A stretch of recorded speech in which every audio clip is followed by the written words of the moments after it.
Reverse osmosis. म्हणजे पहिल्यांदा आपण ऑस्मॉसिस म्हणजे काय पाहिलं, आता आपण रिव्हर्स ऑस्मॉसिस म्हणजे काय बघणार आहोत.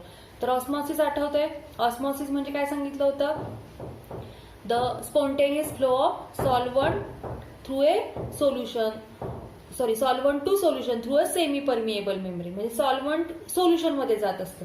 आता रिव्हर्स ऑस्मॉसिस म्हणजे काय, तर त्याच्या अपोजिट प्रोसेस येणार आहे. या ठिकाणी इथं फ्रेश वॉटर आहे, आता हे सेमी परमिएबल मेम्ब्रेन आपण सेपरेट केलेले, इथं फ्रेश वॉटर आहे, इथं सॉल्ट वॉटर आहे. तर सॉल्ट वॉटर याचाच अर्थ हे सोल्युशन आहे. इकडं पिस्टन म्हणजे या ठिकाणी प्रेशर अप्लाय करणार आहे आपण याच्या थ्रू, आणि इथं वॉटर ड्रॉपलेट्स आहेत. म्हणजे जे काही पाणी रिव्हर्स ऑस्मॉसिस न सोल्युशन कडून इकडे येणार आहे ते इथून आपण बाहेर काढणार, त्याला वॉटर आउटलेट म्हटले. तर ऑस्मॉसिस मध्ये या ठिकाणी पाय काय असतं, पाय म्हणजे ऑस्मॉटिक प्रेशर असतं, आणि ह्या पायमुळे काय होतं, ऑस्मॉसिस थांबतं. बरोबर आहे. ऑस्मॉसिस थांबण्याची जी प्रोसेस आहे ही ऑस्मॉटिक प्रेशरमुळे होत असते. पण जर का रिव्हर्स ऑस्मॉसिस जर का आपल्याला बघायचं असेल तर हे जे प्रेशर आहे हे प्रेशर काय पाहिजे, जास्त पाहिजे. कुणापेक्षा, ऑस्मॉटिक प्रेशरपेक्षा. थोडक्यात या ठिकाणी जर का आपल्याला सोल्युशन मधल्या सॉल्व्हंट हे सॉल्व्हंट ओरिजिनल किंवा प्युअर सॉल्व्हंट मध्ये जर का पास करायचं असेल तर आपल्याला काय करायला लागतं, प्रेशर इन्क्रीज करायला लागतं. Direction of osmosis can be रिव्हर्स्ड by applying a pressure on the side of the solution, and this pressure is larger than the osmotic pressure. हे जे प्रेशर आहे हे ऑस्मॉटिक प्रेशर पेक्षा जास्त असतं, आणि हे सोल्युशनच्या साईडला काय करावं लागतं, अप्लाय करावं लागतं. थोडक्यात या ठिकाणी the solvent flows from solution into pure water और pure solvent through a semi permeable membrane is called reverse osmosis. लक्षात आलं. रिव्हर्स ऑस्मॉसिस म्हणजे काय, the solvent flows from solution to pure solvent through a semi permeable membrane is called reverse osmosis. आणि reverse osmosis आता या example वरून पण काय कळतंय, जर का सॉल्टी वॉटर असेल म्हणजे समुद्राचं पाणी आहे, त्या समुद्राच्या पाण्यापासून आपल्याला प्युअर वॉटर तयार करायचं असेल तर आपल्याला रिव्हर्स ऑस्मॉसिस ही प्रोसेस अप्लाय करायला पाहिजे, आणि तर आपल्याला काय मिळणार आहे, प्युअर वॉटर मिळणार आहे. तर नेहमी ऑस्मॉटिक प्रेशर जे आहे त्याच्यापेक्षा हे प्रेशर जास्त पाहिजे, तरच तिथं काय होणार आहे, इथं रिव्हर्स ऑस्मॉसिस ही प्रोसेस होणार आहे. लक्षात आलं. Colligative properties of electrolyte. आता आपल्याला इलेक्ट्रोलाइट म्हणजे काय आणि नॉन इलेक्ट्रोलाइट म्हणजे काय हे आपल्याला आयोनिक इक्विलिब्रियम मध्ये आपण सांगितलेले. तर इलेक्ट्रोलाइट याचा अर्थ काय सांगितलं होतं, विच डिसोसिएट इनटू आयन्स. आणि नॉन इलेक्ट्रोलाइट म्हणजे काय, ज्याचं आयोनायझेशन होत नाही त्याला आपण नॉन इलेक्ट्रोलाइट म्हणतो. मग कॉलिगेटिव्ह प्रॉपर्टीज ऑफ इलेक्ट्रोलाइट म्हटलेले. तर कॉलिगेटिव्ह प्रॉपर्टीज कोणकोणत्या आहेत, तर आता आपण सगळ्यात महत्वाच्या 4 कॉलिगेटिव्ह प्रॉपर्टीज बघितलेल्या आहेत. कोणकोणत्या, तर lowering of vapour pressure, elevation in boiling point, depression in freezing point आणि ऑस्मॉटिक प्रेशर.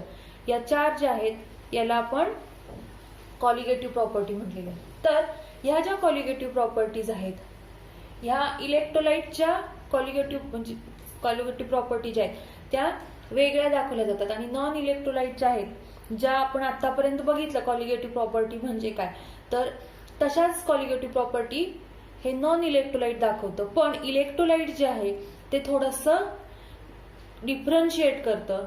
तर कोणकोणत्या बाबतीत किंवा कॉलिगेटिव्ह प्रॉपर्टी ज्या आहेत त्या इलेक्ट्रोलाइटच्या वेगळ्या दाखवल्या जातात. तर सोल्युशन्स ऑफ इलेक्ट्रोलाइट, या ठिकाणी सोल्युशन्स ऑफ इलेक्ट्रोलाइट ज्या कॉलिगेटिव्ह प्रॉपर्टी दाखवतो which does not obey the solution of non electrolyte. सोल्युशनच्या ज्या कॉलिगेटिव्ह प्रॉपर्टीज आहेत, सोल्युशनच्या ज्या कॉलिगेटिव्ह प्रॉपर्टीज आहेत विच डज नॉट ओबे, कोण ओबे करत नाही किंवा कशा दाखवले जात नाही, does not obey the relation of non electrolyte. Non इलेक्ट्रोलाइटच्या कॉलिगेटिव्ह प्रॉपर्टीज ह्या सोल्युशनच्या कॉलिगेटिव्ह प्रॉपर्टीपेक्षा वेगळ्या असतात. त्याच्यानंतर दुसरं आहे कॉलिगेटिव्ह प्रॉपर्टी. ह्या वेगळ्या असतात पण नक्की कशा असतात तर colligative properties of electrolyte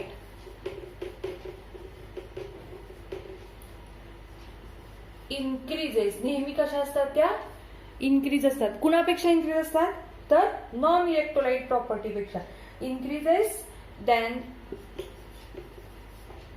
those of non electrolyte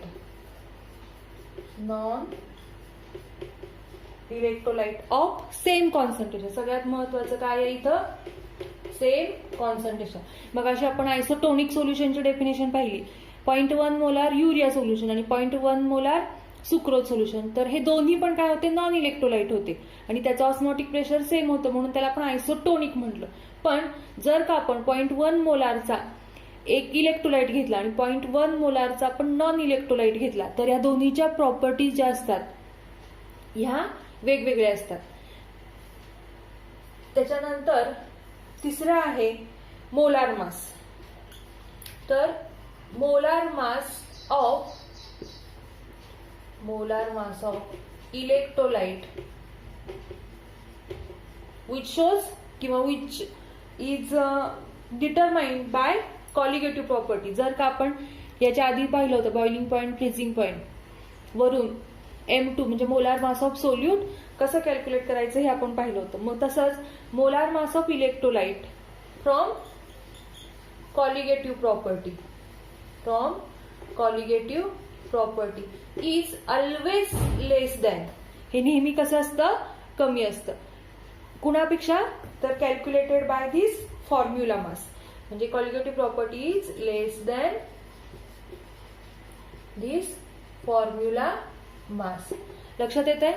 colligative property वरून जर का आपण एखाद्या सोल्यूटचे मोलार मास काढलं तर it is always less than formula mass. Formula mass म्हणजे काय समजा आपण NaCl घेतलं तर NaClचं फॉर्म्युला मास कसं येणार तर सोडियमचं ऍटॉमिक मास प्लस क्लोरीनचं ऍटॉमिक मास या दोन्हीची बेरीज करून जे उत्तर येणार त्याला आपण फॉर्म्युला मास म्हणतो. तर या फॉर्म्युला मास पेक्षा नेहमी कमी असतं मास ऑफ इलेक्ट्रोलाइट. तर ह्या ज्या 3 प्रॉपर्टी आहेत या 3 म्हणजे ह्या 3 डिफरन्शिएट प्रॉपर्टीज आहेत की ज्या वेगळ्या असतात इलेक्ट्रोलाइटच्या. तर ह्या कशामुळे येतात ह्या कशामुळे दाखवल्या जातात तर पहिलं वाक्य मी सांगितलं तसं इलेक्ट्रोलाइट जो आहे तो कसा असतो आयोनायझेबल असतो आणि आयोनायझेबल असल्यामुळे त्याचे जेवढे आयन्स तयार होतात तितक्या पटीनं त्याच्या कॉलिगेटिव्ह प्रॉपर्टी वाढतात.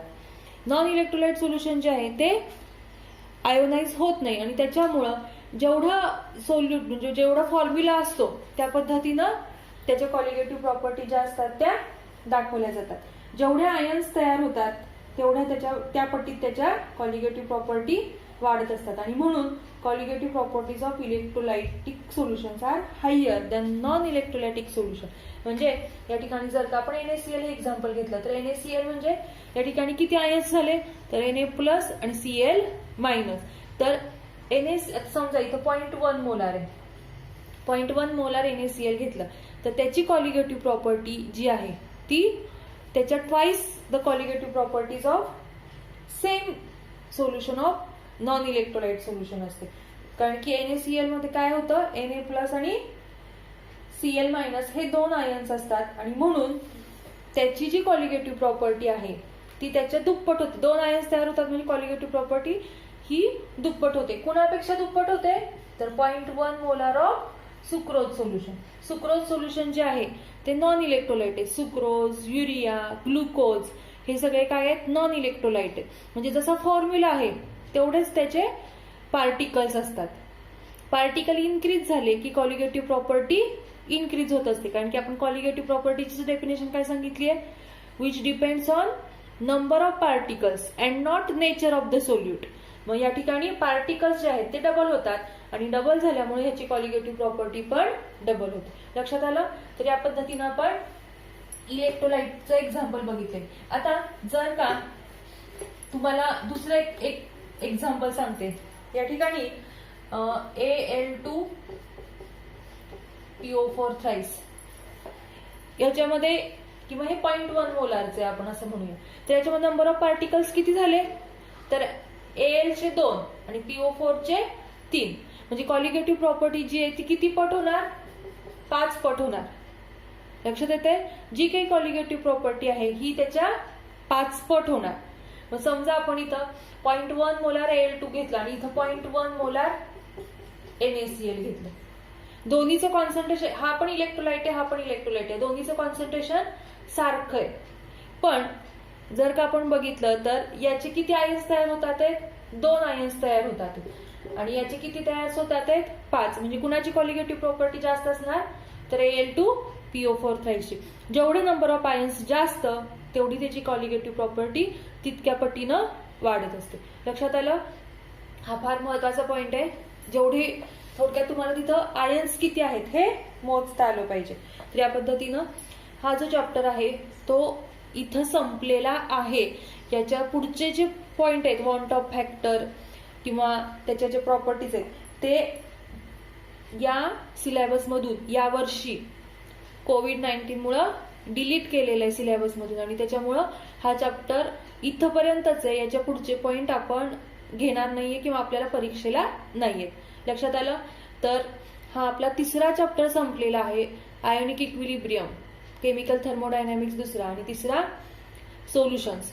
तर हे तिन्ही चॅप्टर व्यवस्थित करायचे आहेत. लक्षात आलं. Okay, thank you.